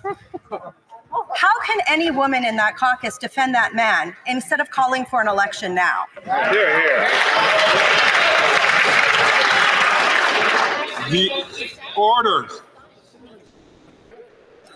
The Honourable Leader of the Government in the House of Commons. Thank you, Mr. Speaker. I didn't realize cinnamon buns were a gendered food, but what I would say is that her question says more about how that member and Conservative members view women in this country than anything else. Thank you, Mr. Speaker. The Honourable Member for Calgary Nose Hill. Are facing violence in the streets. They can't afford groceries. They can't afford to buy presents for their kids for the holidays. They can't afford anything. Canadian women are far worse off under this fake feminist prime minister. And now he fired Canada's first female finance minister because she dared question him. That sounds pretty familiar. No strong women exist in that caucus.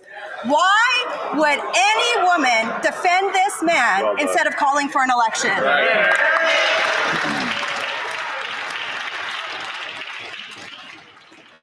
The Honourable Leader of the Government in the House of Commons. You know, Mr. Speaker, I have a lot of respect for that member opposite, but I think she's speaking from her own experience with the leader of the official opposition when she said that she wasn't going to support him and then spent a year in the hinterlands, Mr. Speaker. But what I will say is that when it comes to actually doing things that support women, we have done that on this side of the House, whether it's affordable childcare that is making it possible for hundreds of thousands of women to join the workforce, making contraceptions free, or the Canada Child Benefit that is helping families pay the bills. And what do Conservative members of Parliament do every time? They vote against them. So actions speak louder than words, Mr. Speaker. You know, this is interesting and all, but the only really important thing is that Justin Trudeau is not there. If he were to resign, he would probably do it on his own timing, perhaps in a TV address or a statement of some sort. He wouldn't do it in a rushed way in question period just hours after the bombshell of Freeland's resignation going off.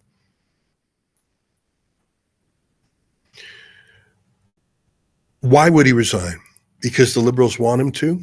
So what? He looks down on them. He has contempt for them. He thinks they don't deserve him. He's the guy who got them their jobs. Because it's in the national interest? Well, that's if you think he's a patriot who puts the national interest ahead of his own personal interests. He doesn't. We have no one less than Chrystia Freeland herself who says as much in her resignation letter, accusing Trudeau putting himself first. Would he do it because there's media pressure to step down? He has contempt for the media as just as much as Pierre Poilievre does. He just expresses it in a different way.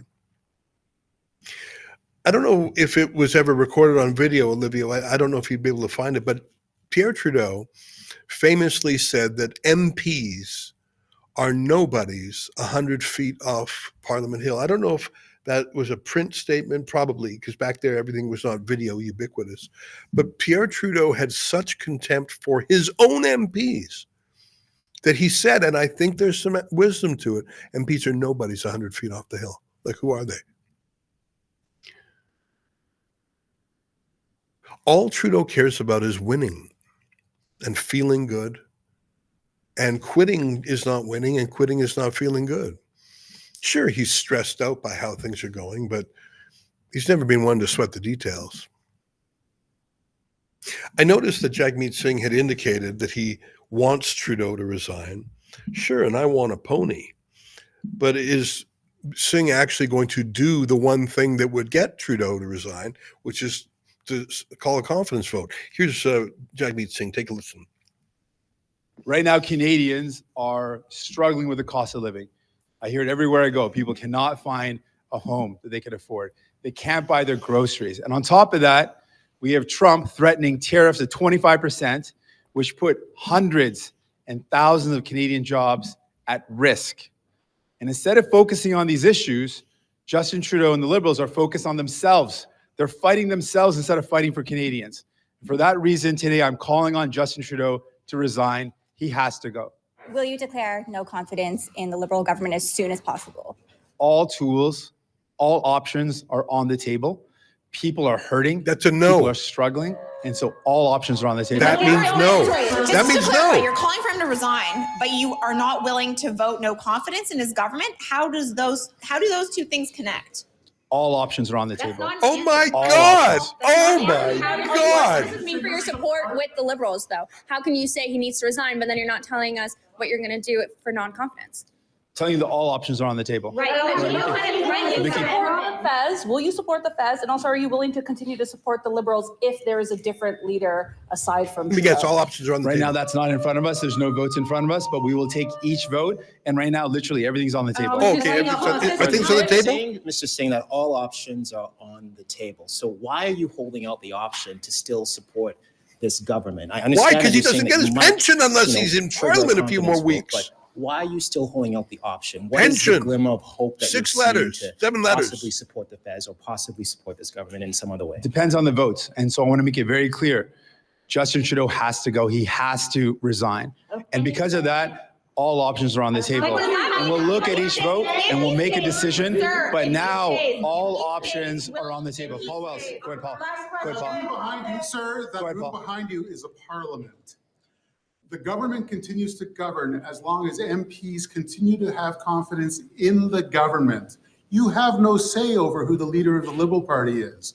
Will you support the government, or are you withdrawing your support from the government? With respect to that, I've said that all options are on the table. Oh my that God. means He's everything as is dumb as he possible. looks. I'm but what so is clear, embarrassed. given what we have seen, Okay, he's just going to repeat Justin that. I am truly embarrassed. Let me translate in case you're having trouble figuring out what he really means. Maybe he's not dumb. Actually, let me take that back. He's not dumb.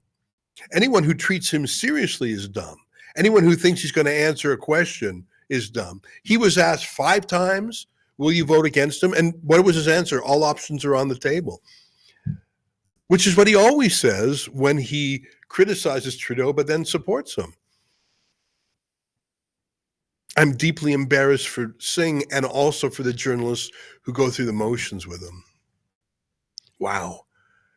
That's your answer right there. And frankly, that's what Trudeau is going to say to the MPs. He's going to say, we have the power to continue. Jagmeet Singh has given us the power to continue. We have unfinished business. And instead of having a crash election right now, at the choosing of Chrystia Freeland and to the delight of Pierre Poilievre, let us have an election in 3, 6, 9 months where we basically slow roll the launch, soft launch the campaign right now. You know what? That if I was Trudeau, that's what I would say. I would say, look, there will be an election soon, whether it's immediately, in 1 month, 3 months, or 6 months. Which do you think is more likely to be successful for you? Hasty now over Christmas on this disastrous note where Chrystia Freeland has defined the terms?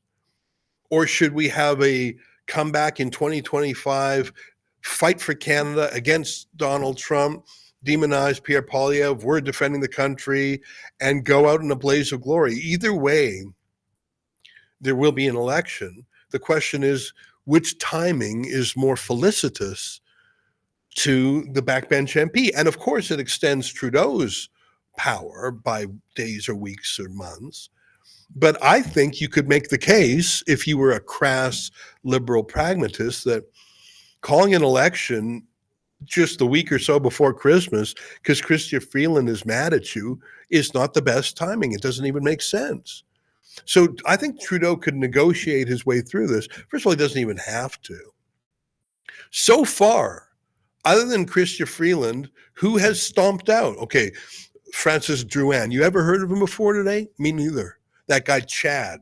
You know, Trudeau wasn't it. Trudeau, why would Trudeau go to question period? It's not like he answers questions anyways. He's got better things to do. We'll see. I mean, all of this is sort of funny because I just last week launched my new book called Trudeau's Secret Plan. Well, what he'll do to us if he wins again. Do you have the little video clip of that? Let's end on that note. I knew that Trudeau was in trouble. I didn't know it would be so soon, and I'm not going to pretend that my book's what did it. But the book did make it to the Amazon bestseller list within a day of being listed. Do you have the video from Trudeau's Secret Plan? I just want to give you a little taste of the book, which you can order right now. And I tell you, we are in interesting times. But there is nothing that I know about Trudeau's personality that would make him say, sure, for the interests of my fellow MPs and in the interests of my country, I'm going to step down now. Why would he do that? He's never done that in his life. He disrespects the country and his MPs. He's all about power. And there are many people who have a lot at stake here besides the MPs. The Chinese government, for example, the Iranian government, for example. Think of all the people who are really betting on Trudeau, and their fate is wrapped up with his. All right, here's a quick look at my book video for Trudeau's Secret Plan. Take a look. My new book is out. It's called Trudeau's Secret Plan, What He'll Do to Us If He Wins Again. It's the sequel to my 2019 bestseller, The Libranos, What the Media Won't Tell You About Justin Trudeau's Corruption. By the way, Trudeau is still prosecuting me for that book, claiming it was illegal campaign interference. I was in the Federal Court of Appeal just last month, and Trudeau had 4 government lawyers with 4 assistants arrayed against me. He really has a thin skin. Well, he's not going to like this book either, I'll tell you that. Back in 2019, Trudeau's mask still hadn't slipped off for most people. Many ordinary Canadians still bought into his image as a friendly, modern, open-minded guy. I don't think that a lot of people believe that anymore, not even his own MPs, not even his own wife. He's only in it for himself. He's a narcissist. He's an authoritarian bully. He's a sociopath who only cares about power, who only cares about himself. And that's the theme of this book. Trudeau's down in the polls, but he'll do anything to survive. Trudeau's more desperate than ever. He's more corrupt than ever. He's more angry than ever, and he's more determined than ever to hold on to power at all costs. What happens if he actually pulls it off? Trudeau's secret plan weaves together different threads of Trudeau's obsessions, from financial corruption to globalism to his complex censorship schemes. Backed into a corner, Trudeau has never been more dangerous. This book is a must-read for anyone who cares about Canada and wants to stop Trudeau from destroying it. It's a quick read, but it's jammed full of footnotes, so you can check any fact you like. That's important because if you've been relying on Trudeau's CBC state broadcaster to tell you the truth about him, well, a lot of this book will come as a shocking surprise to you. So get Trudeau's Secret Plan right now. It's for sale on Amazon.ca or the special website we've set up at Trudeau'sSecretPlan.com. It's just $21.99 and it ships super fast, pretty much next day. Get the book now. And get one for your liberal friends too, if you have any. Here at Rebel News, we tell the other side of the story. Let the CBC write daily love letters to their boss, Trudeau. But to find out the truth that the CBC won't tell you, you've got to buy this book. Go to Trudeau'sSecretPlan.com or Amazon today. I made that video last week. The book rolled out. You want to show the Amazon page just so people can see it? Little did I know that as that book was going out, Chrystia Freeland had hatched her plan to detonate Justin Trudeau. I mean, boy, did she scheme. And she kept a secret, didn't she? There was no inkling of what she would do. What's the ranking on that book? It hit number 10 the other day, but I think it sagged down a bit. Do you know how to find that by scrolling down a little bit? Anyways, what's the likelihood that Trudeau will continue on? I think he's going to hold on for dear life. What's the likelihood that he wins the next election? I think he's going to lose the next election. You know, if you go on the actual book page itself and then scroll down to the publisher's data, it'll tell you the ranking. So yeah, so a little bit further down, and right there. So just put that on the screen so everyone can see. I'm just curious myself. So it's the #1 political book in Canada. That's great. What is it in the general rankings? Don't worry about it. I'll check later. I'm just excited the book got out before he was fired. So to recap, Trudeau's in trouble, but you could say he was in trouble from his very first day. I mean, despite the massive media advantage, he had never, what was the highest percentage of vote he ever got? Was it even 40%? In his 2019 election, he squeaked by again. In 2021, he actually got less votes than the Conservatives. And right now, he would be trounced if polls hold up. But so what? He's never blinked. He never says die. He's got a deep confidence in himself. And Jet, don't worry about the book bestseller list anymore. Can you find that clip of Trudeau and his then wife Sophie at the boxing match when she says, "Be humble," and he says, "Baby, I was made for this"? Can you find that clip? There's a lot in that clip.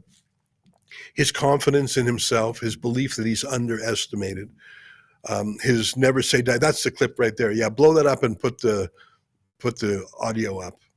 She tells him to be humble. I don't think either of those two knew what that word means. Let's take a look.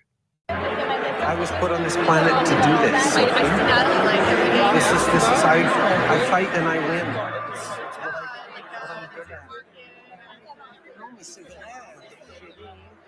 You fight from a good place.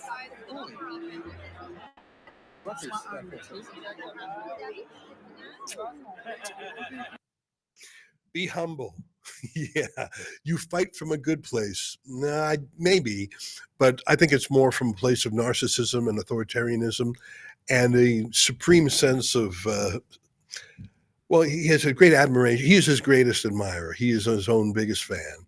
And he was born on Christmas Day, December 25th. And I think he maybe thinks he's got a bit of a prophetic destiny in him. He's the chosen one, the precious one. I was put on this earth to do this. I fight and I win. If you were brutally honest, you would have to say that has been more true than untrue. He won the Liberal leadership. He won a majority government right off the bat. He won against two Conservatives after that, Andrew Scheer and Aaron O'Toole. And is he going to step aside because people he plucked from obscurity? Again, put yourself in his shoes.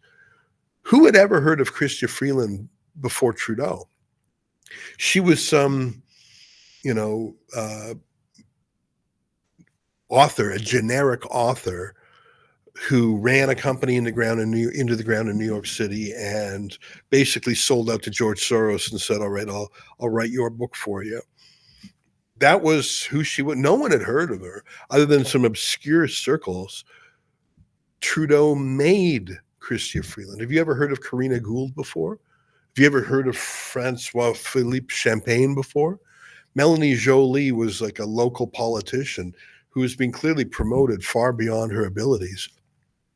Trudeau looks at these people and knows that he gave them the handout. You ever heard of Arif Virani before this? Look at Donald Trump and how he selected his cabinet. I mean, spectacular leaders from around the world, whether it's Elon Musk or Robert F. Kennedy Jr. or, the head of Cantor Fitzgerald as his commerce secretary, Marco Rubio for foreign secretary, Harmeet Dillon, perhaps America's leading civil liberties lawyer, the deputy attorney general. I mean, if you can disagree with some of his picks, of course, but a lot of Trump's people, now remember, Americans can choose their cabinet from anyone in the world. They're not just choosing from the 435 congressmen. That would really limit the choices. But Trudeau can accurately say, I created you, I invented you, I gave life to your campaign, I gave you power, I gave you everything, and now you're turning on me? Even Jagmeet Singh won't turn on me, but you do, because that ingrate, that ungrateful Chrystia Freeland detonated on us all. We will have an election, he could say, but it won't be right now on the timing of her choice. It'll be on the timing of my choice and of our choice, he might say. And let's give it a good run, and let's use Donald Trump as our foil, and let's see the best we can do, and maybe we'll just pull it off. I don't know. What's the alternative? I mean, because that's the thing. Let's say that Chrystia Freeland and the other rebels had their way right now, and an election was called right now. Justin Trudeau is the candidate going into the polls. They're going to get absolutely detonated. So they're not even, so Chrystia Freeland will not be the leader. Mark Carney will not be the leader. Melanie Joly, Francois Philippe Champagne, they will not be the leader in this next election. Imagine this quarreling in an election campaign. Trudeau might say, all right, we'll take it. And then maybe in the summer, he'll resign on his own terms and then let the party choose a successor and then watch that successor explode and crash and burn. But seriously, I mean, I think Trudeau has been the worst prime minister since his father. And in some ways more damaging. I think his mass immigration has had a permanent deleterious effect on this country that we may never recover from. I want him gone. I think he has eroded our Canadian identity. He's eroded the sovereignty of our parliament. He's an atrocious globalist. He's an environmental cultist. He's an obscene censor. These are all the things I talk about in my book, Trudeau's Secret Plan. But if I go through the thought exercise of saying, what would I say to my caucus if I were him? And what might the caucus be open to? I think if I said, do you want an election right now over Christmas, or do you want one in a more orderly fashion when we can put together a proper pre-writ campaign? Doesn't that make more sense? There will be an election within the next 12 months. Jagmeet Singh is so loyal. I tell you, ladies, get yourself a man as loyal as Jagmeet Singh. Get yourself a man as forgiving as Jagmeet Singh. Ladies, you can do anything when you got yourself a Jagmeet Singh in your corner. Blow up the credit card? No worries. Have an infidelity or other indiscretion? No worries. All choices, all options are on the table. Is there anything he won't abide?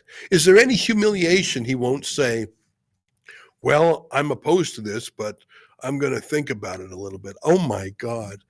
If only I had, well, you wouldn't want a friend like Jagmeet Singh, because one of the things we value in friends is that they have the courage and the candor to tell you when you're wrong. Isn't that, frankly, the only people who you trust to tell you you're wrong are your friends, because they have your interests at heart, and you know not to take it as a personal slight.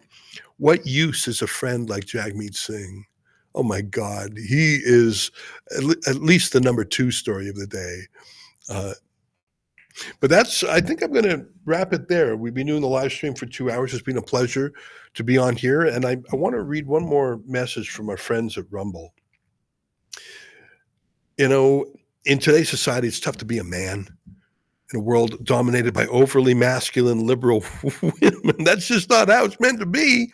Everywhere we look, it's gender neutral, this product, or made for her, that product. That's why we started, our friends at Rumble started a company that embodies the ethos of men's lives matter too, with products that aren't designed to be gender neutral or used by people with pronouns. Products at Rumble are designed and built by men for men, period. If you struggle with low energy, mood swings, or hair loss, or if you need to perform better at the gym, maybe in bed and recover quicker after, hey, I'm just reading what Rumble says. Throw Throw out all your other garbage supplements and try animal organs. They're traditionally the most nutrient-rich supplements on the planet, but our bison organs are a step above. The grass-fed, non-vaccinated bison are a species where the weak are allowed to die and only the strongest survive. So here is Rumble's commitment to you from men who have real confidence in their products. Try it today, and if you don't like it, fine, return it for a refund. Go to benaked.com and put in the code STUDIO to get 15% off today. Well, how intriguing is that ad? Are you not curious? Are you not curious, my friends, about benaked.com and the 15% discount if you type in the code word STUDIO? That's a pretty exciting new sponsor of this live stream, and I'm delighted that Rumble has it on our channel. So thank you to them. And I'll have to check it out. I've always liked bison meat, ever since I was growing up in Alberta and there were herds of bison out there. All right, my friends. Well, it is 3:05. Thank you to our friends at Rumble, and thanks to Chris Pavlovsky. Pardon me? We have one super chat or Rumble rant, excuse me. And I'm just looking for that right now. Is that in the live stream script? And who's it from? Arlene, you say? There it is. Arlene, $50. Oh my gosh, Arlene, thank you very much. Happy Hanukkah to you, Ezra, your family, and all rebels everywhere. Well, that is nice of you. And that's a very lovely thing to say. I appreciate that. It's a festival of lights. And I got to tell you, being a Jew in Canada is one of the best places in the world to be a Jew. But these days it's a little bit tough because there's this anti-Semitic crime wave. And of course, the terrible news from overseas. And even in my own neighborhood of Armour Heights, there's this insane pro-Hamas protest every week. And as you know, I went there and the police arrested me for being on the sidewalk. They said my mere presence was inciting others to breach the peace. Just atrocious. So it's nice to receive a friendly message of Happy Hanukkah, and I will. And here's hoping that 2025 is a year of peace and freedom and prosperity and justice, a year where Justin Trudeau is relegated to the history books and Canada can go down the path of rejuvenation and renovation, rededication to our values. And just as it is being said throughout America that they are making their country great again, I hope 2025 is the year when we can make Canada great again too. Well, that's our live stream for the day. On behalf of all of us here at Rebel World Headquarters, to you at home, goodbye, and keep fighting for freedom. This Christmas, get ready to unwrap the perfect gift for the truth seeker on your list, or even just for yourself. From the Rebel News store, our brand new holiday collection is here, featuring the boldest designs for the most festive of Canadians. We already knew that Canadians weren't feeling it, and when I say it, I mean our government. But after Finance Minister Freeland's recent vibe session comments, we now know for sure. Even the Liberals are admitting it. A lot of economists have been talking about the vibe session. So whether you're sipping on hot cocoa or dodging the bad vibes of our current Liberal regime, show off your holiday spirit with designs that speak the truth, like this one. All I want for Christmas is a new Prime Minister. And don't miss out. Use code REBELXmas for 15% off of your total order, because it's time for some new vibes this holiday season. So shop now at rebelnewsstore.com. Use coupon code REBELXmas for 15% off of your order. From all of us here at the Rebel to all of you at home, a very Merry Christmas and a Happy New Year. Hi, everybody. It's a Christmas tradition here at Rebel News for me to take an entire show to answer your questions to me. Questions about anything. I mean, sure, it could be about the news of the day, but you can ask me really anything about Rebel News itself, about our team, about our business, about our plans, even personal questions if you want. I mean, I'm sure there are some things I would decline to answer for privacy reasons, but I'll be as candid as I can be. It's basically an Ask Me Anything show. Just go on over to letterstoezra.ca, letterstoezra.ca, and send in your questions, and I'll read them wearing a Santa hat. Now, my friends David Menzies and Sheila Gunn Reid will be doing the same thing too. And at the same website, you can direct your letters to them. I think there's a lot of great questions, and I have a few questions I might put to David Menzies myself. So anyways, go and send me your friendliest or toughest questions, and I'll answer as many as I can fit into the show, and my friends David and Sheila will do the same. Cheers. That's letters to Ezra.ca.